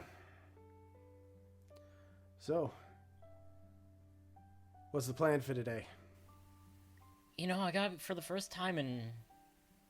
I know it's only been a week, but it feels like at least 17 weeks. It just... I don't really know... I don't have anything. I guess. I suppose, one day at a time, then? One day at a time, then. I like that. I guess I gotta... start getting some of our stuff together, huh? Suppose so. Well, we can start from zero. We're not bad at that. We do things by the letter, okay? Maybe... Yeah. We'll figure it out. As we cut over to Kit, you wake up in the morning, a very warm smell to the air as you exit out of your room. Once again, breakfast made, but this time your both of your parents are in pajamas at this point, which is a very new sight, especially for your mom, as they both look up towards you. Hey, kitty cat. Good morning, Mom. Good morning, Dad. Morning, sweetheart. I sit down and I grab some blueberry pancakes. I take one that's obviously a little charred, burned, made by Mom, and take two that Dad would have made perfectly fluffy and gorgeous. Okay.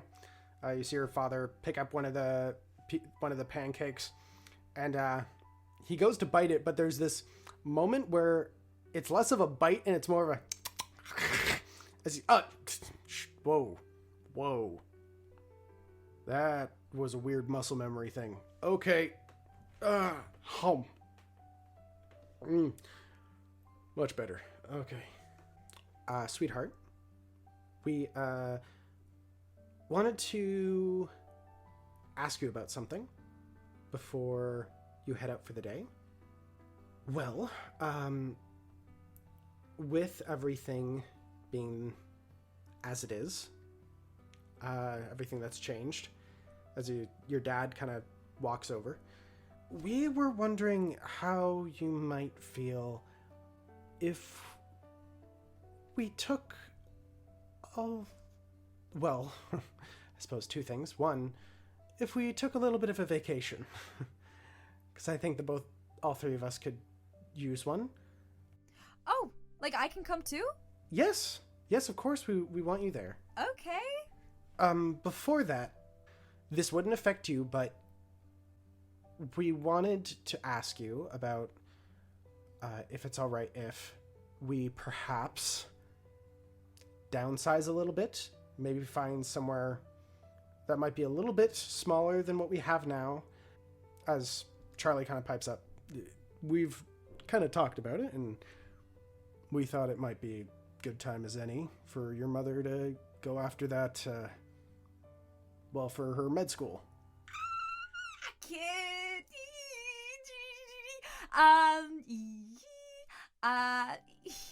Yes. Let's do it. I run over to Mom and I give her a big hug, and I'm jumping up and down, and I pull back and I do the classic kid thing, and I grab her shoulders and I shake her, and I'm like, yes, yes, you're gonna go to med school. Your mother's just blushing. Just, thank you, sweetheart. Oh, oh goodness, you're gonna be late for school, sweetheart. Your father's made you lunch, and, we'll talk about it more when you get home, okay? Okay. Thanks, guys. I give each of them a kiss on the cheek, and I head out. I'm gonna say, Kit's a little, I'm a little chill getting to school right now, right? I'm probably skating. It's been a while, a couple of days. I don't mind being a little bit late. Kit's gonna open her journal, and she's gonna write, "Dear Jammy Kit," and she's just gonna make a little note that Jammy Kit will never see, but it'll matter to this Kit, and she's going to acknowledge how scary this next little bit is gonna be, how brave Jammy Kit has been and will continue to be, and Jammy Kit, you're right. Dad was a lot closer than it felt he was the entire time. Be brave and work hard.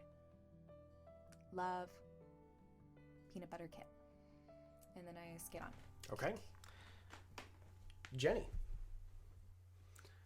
you awake in the morning to the smell of something burning. I wait for the fire alarm to go off, and then I get up. Ah, shit. Yeah, okay. I go down the stairs, and what has she done? She's attempted to make pancakes, but they are burning on the skillet. Mom. Hi. Sorry. I hope the alarm didn't wake you. No, it was the smell of the burning, actually. Oh, as she immediately tries to put the pan under water, which immediately steams up the entire... Oh, okay. Let's not. Okay. Okay. Sets it on a cool section of the stovetop before she turns the water off. How did you sleep? Fine. How about you? Considering the circumstances, good. Very good. I am... Well, when I go into work today, I have a series of things that I'm going to cover. I'm going to look for your friend, Olivier mentioned, the Flesh River stuff. Yeah, the blood water. That is equally terrifying. Yep, I'm going to look into that. I'm immediately going to take the documents that I've collected. They're going to be sent off directly to the investigative services that I've set up. I'll also be reaching out to some of the local reporters and even to the reporters out in Boston. Okay, man, I'm also gonna have to get some testimonies, but I am going to figure it out. Are you gonna piss off those guys? Undoubtedly. Then what? Well,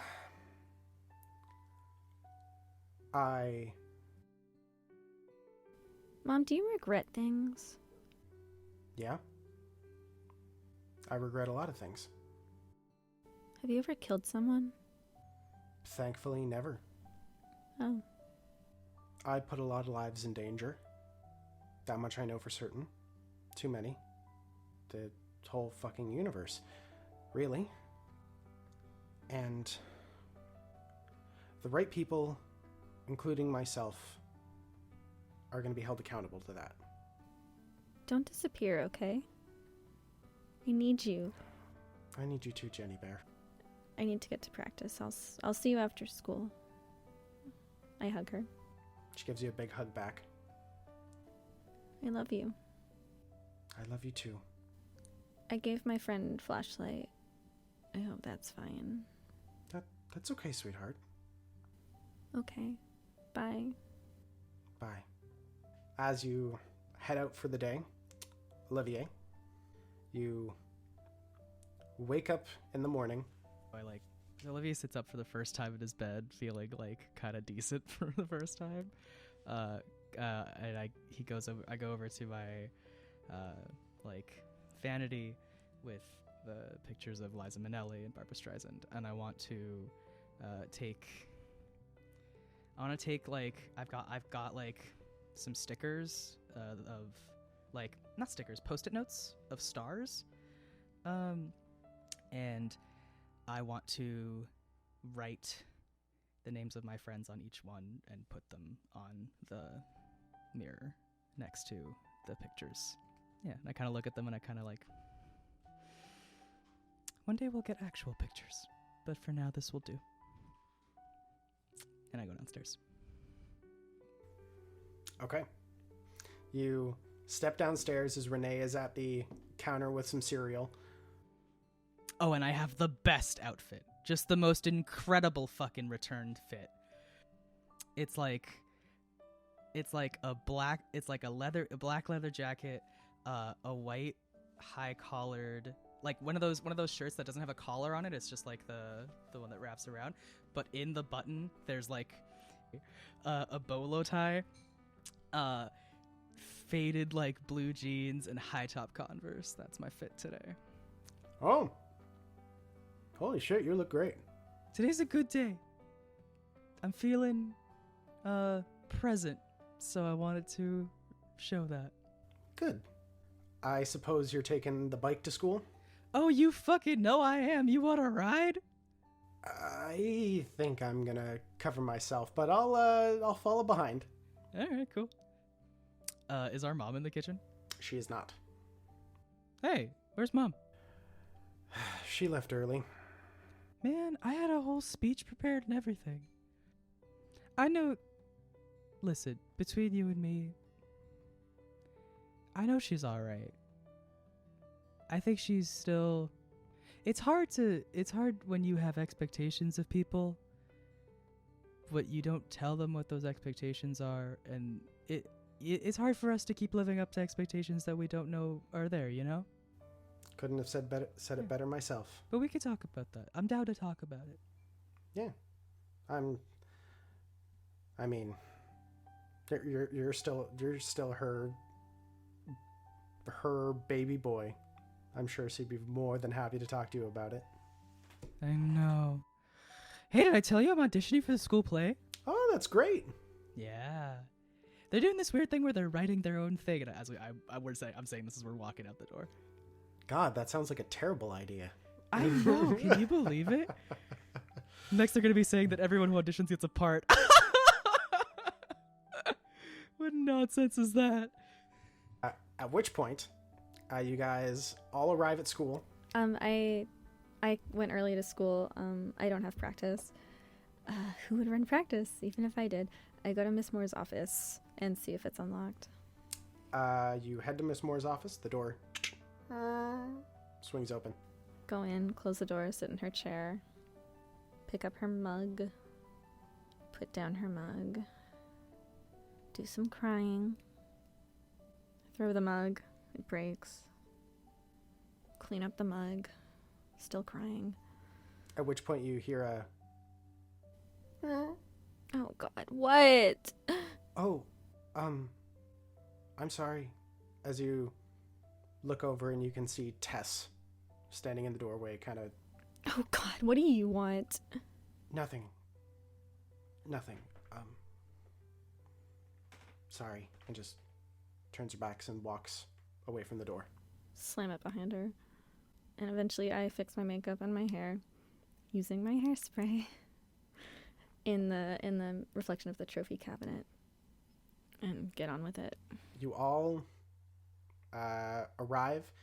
For you, Olivier, you're getting a lot of eyes.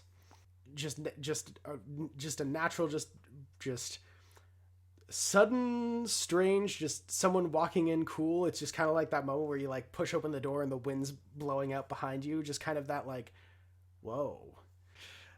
Baxter, are you going to school? I think I'd go just kind of to ensure that everything is as is. You know, I'm not exactly going to be there for the academics, but just to make sure that the fabric of the universe is not falling apart. You guys are walking in, and all of you immediately attract attention. People aren't coming up to you to talk to you, but all eyes are on you guys. Boom, boom, boom. Would Olivier Webster, Kathleen Kerrington, Jennifer Williams, and Baxter Raydon please go to Mr. Baldwin's office? How did they know we got here? That's great. We live in a surveillance state as I trudge to the office. At which point you guys arrive in Mr. Baldwin's office. As you can see him sitting there, looking gravely to all four of you. Hello. Please sit. Hey. Mr. Principal, sir, I just want to preface by saying I was not involved in whatever this is, and that is not a lie, and there's one only instance. Kit does her best to take her backpack off in a way that does not rattle the skateboard that is obviously hiding in her backpack. Mr. Sanders, can you please enter? As you turn, as you see a very broad, brawn gentleman walk in, buzzed hair, a massive white, like neck brace across his face, two purple blackened eyes. Oh, there. Kit's head hangs low, but she is strong and she meets his eyes, in obvious regret. I point to him and say, what happened? He had a skateboarding accident? Hey, Mr. Sanders just ignores you, Baxter, as he just turns. I just want to say, I am... Before you say anything, I just want to tell you, you have an excellent batting swing. The form on that was perfect. I was interested in just coming here, and after I had my neck, basically not put back together, that's not what happened. When they woke me up and they refixed my nose, at first I was very angry. However, with some consideration, I think we can take that energy that you have and put it towards something good. Are you interested in signing up for the school baseball team? We could really use a slugger like yourself. Sir, I stand up, and Kit's got a thing for handshakes. I offer him my hand, and I go to put my hand out. As he leans in, I go to I mock punch him. Like, I don't punch him, but I make him flinch. You flinch forward as he staggers back. And I say, sir, I'd be delighted. And I give him a very firm but, gentle enough handshake so as to not add to his further injuries. She's funny. All right, well, I've got to potentially call the nurse and redo some stitches. When you flinched at me, I nearly screamed and it popped a few stitches out. I'm going to go and take care of that, but you have a wonderful rest of your day. All right. Coach, I wouldn't even worry about it because I trust you. You're a good coach, and you're going to get me back for it. You're going to test me, too. Yep, you know it. All right, I'm in an extreme amount of pain. And just walks out. Kit grabs a Kleenex from the desk and wipes off some blood that dripped onto the floor. You've gotten so bold, and I love this on you. Wow. Nuts. Oh, yeah. Is that it, Principal Baldwin? Can we go? No. Oh. I was doing that part for Mr. Saunders' sake. He did not want to press charges against you. I, however, have to file a well, let's just say a very important complaint with the group of you, because you stole school property.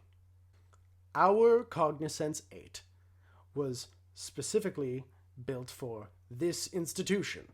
It was a gift. Therefore, when the group of you, it seems, ran off with it, or he ran off with you very suspiciously, and then suddenly no one could find you, we at the very least want some information about what's going on there. Who gave him to you? Why is that? That is none of your business. Actually, it is! Yes! Yes! Oh my god, where is he? Where is he? As you turn around and you can see Mr. McPherson in a tweed jacket, buttoned up red shirt, slightly untucked, hair in a comb over, coming in with a file, and standing behind him, Hope. Cognizance, Professor, I am so happy that you have come to your senses, clearly. Thank you, Principal Baldwin, for making our entrance for us. I simply here am coming here with my legal representation to formally supply a civil rights complaint against you. What? Actually, that is actually exactly correct, my good sir, Mr. Baldwin. I am legal counsel for the figure known as Hope, and I am coming down with a civil lawsuit against unhealthy work practices. Shall we say, kind of looking through a series of documents. Felony containment, kidnapping, as well as further going into forced conscious labor. What? Oh, also assault. Assault, battery, and, what is it? Bodily harm. What are you trying to say? Who are you? It's Mr. McPherson to you, bitch, and I'm getting you on slavery. Drops the papers on the table. See your ass in court. And just turns and walks out. Doesn't even say goodbye to us. I'm slow clapping. Oh my god. Kit's eyes are so wide. You might have to deal with that. Mr. Baldwin, is that what you wanted to happen? Please leave. Thank you. That was nuts, right? This is wild.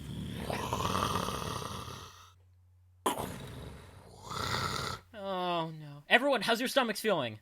You look out the window, look out into the distance. You see Freeman as the same way that it always was. Aside from in the distance, the cliffside, there are now only 2 towers. As the farthest left one collapses downwards. It was a delayed response, I suppose.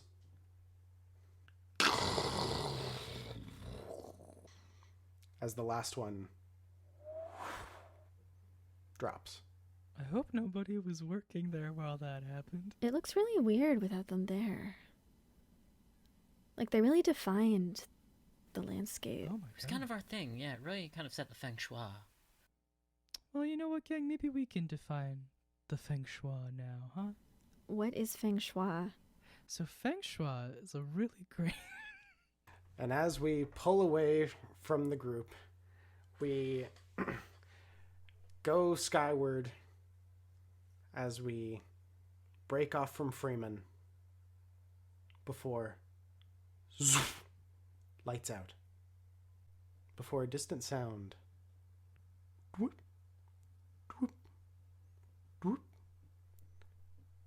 Underground, a pipe. Oh, we caused it. Dwoop. We moved up the timeline. As it impacts the bottom pipe.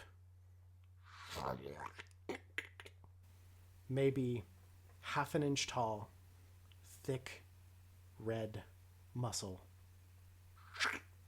sprouts.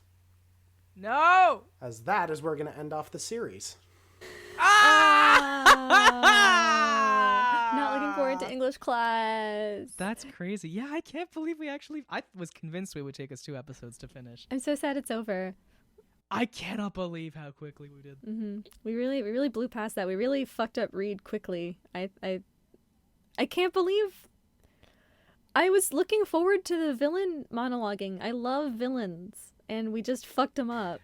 You guys kicked Reed's And you broke his ass. jaw, so even if he woke up, it's like, ah, fuck. Nah, we don't got time for that. Universe is ending. What can I say? Listen, he took the first one well enough, I figured. All right, well, with all that being the case, is there anything that people would like to plug?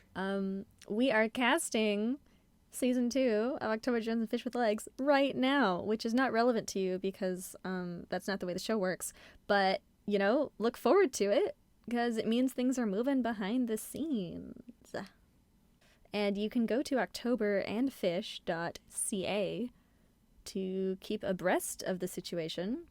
And we've also got some cute little reviews. We're working on the transcripts. We've got extra material like pages from October's notebook and character cards with backstory that we don't get into on the show. I'm gonna do my usual here, and but a little more eye roll worthy this time, because I'm gonna plug the general idea of being scared and making yourself do things. Doing this little participating in this is an example of that pour moi, but also just taking that and putting it into your other forms of life and work and friendships and things. And being scared of things is good because it means you care. The opposite of love isn't hate, it's indifference. You care, which means you get scared. Also, that's an idea from one of my favorite books. Local business, if you scared, you care, which is good. Local business, I'd like to say, as of right now, is Trident Bookstore in Halifax, or I should say Trident Bookstore and Cafe. It's really cute, very local.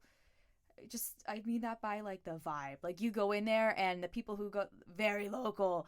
I've been there 4 times and the man, 3 times, and the man who owns it remembers being by my order and knows my name and recognizes. Yeah.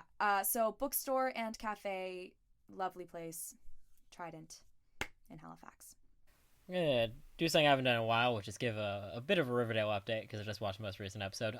So far, 9 episodes into this season. What I'm about to say is very true. So far this season, in this show about Archie Andrews and his good friends, they've introduced the multiverse, actual magic, and superpowers. So the season started off taking place in an alternate dimension that sprung off from the main Riverdale universe, and the 2 dimensions were colliding. Yeah, very much like this one. And so they had to figure out how to separate the 2 universes together so that they wouldn't take over one another. And then they're ripping us off. It absolutely did. It's exactly. And then after that, Archie Andrews now has super strength and unbreakable skin. Betty Cooper can see people's auras, and Jughead Jones can read people's minds now. And also, Cheryl Blossom, her body was possessed by the spirit of a witch ancestor of hers, and they had to do a ritual to get it out. This is all in this show, once again, about Archie Andrews and his very good friends who play football and solve mysteries, eat hamburgers. I highly recommend. Listen, in terms of content per minute, you don't get much more value than Riverdale, is all I have to say. There is a gluttony of content within this one show. Every minute is jam-packed. So that's my recommendation for this week is, go just enjoy things that are fun. Everyone has real strong opinions over the content that they gotta consume, and sometimes, things can just be things, and you don't gotta base your whole personality around it, and it could just be something you engage with for the time that it exists, and that's okay. Oh man, now I have to do my selfish plugs. Okay. Hey, if you like what I did here, and if you like the intro to this podcast, follow me on socials. I did that. That's at Crustaceous, CRUZTACIOUS on all platforms. I'm also going to be in the band for Next to Normal, produced by Contact Theatre, happening in Montreal from May 6th to May 14th. If you like a good musical and you like some cool music, come see that. Buy your tickets. You can already get them now. It's going to be really, really cool. We actually just did our rehearsals for the band this weekend, and we sound incredible. It's gonna be super sick, actually. In terms of for a local business, I want to plug Joe's Paninis, which doesn't probably need the hype, but it doesn't need a shout out. But like, if you haven't heard of Joe's, my God, it's downtown. It's awesome. I used to go all the time when I used to work up the street from it, but I hadn't been in 2 years or whatever since the pandemic, and I went for the first time in a really long time last Wednesday or Thursday, and it was phenomenal. It was just like I remembered it, and there was like nobody there, which is really, really cool. Well, not cool for them probably, but cool for the fact that you could stay in the restaurant and eat, great sandwiches, great paninis. I also want to plug the Uncharted movie that I watched after doing that. The Uncharted movie is actually just a lot of fun. The dialogue's a little stilted sometimes, but Tom Holland really does a good Nathan Drake. I actually really enjoy Mark Wahlberg in that film, surprisingly. But it's a fun little action adventure romp, which I haven't seen in a really long time. So it was good to see that kind of thing. And I'm gonna plug. And the last thing I'm gonna plug, I am doing everyone's bits. I'm gonna plug going outside, and if you can, get your hands in like some dirt, do some gardening, or some kind of like labor of love thing. In our apartment, we have a little plot for gardening, and I was able to get in there this weekend, and it was just really in the nice sun. It's a great time you forget, especially if you do an office job like I do, or one where you sit down and type on a computer all day. It's good to go back there and soak in the sun, just get that dirt in your hands and on your shoes. It's a really worthwhile experience. That's all I've got. Thank you for letting me speak for so long. If you like this series, make sure to check out our previous series, Montreal by Night, where we played Vampire the Masquerade, where our dear friend Alexander Cruz was able to pop in for an episode. Make sure to check us out on Spotify, Google Podcasts, wherever you get your podcasts, or check us out on YouTube at Three Kings Loot. Get all your board game news from thebagofloot.com, and get all your board game needs from threekingsloot.com. That's it from all of us here. Thank you so much for listening, and we'll catch you next time.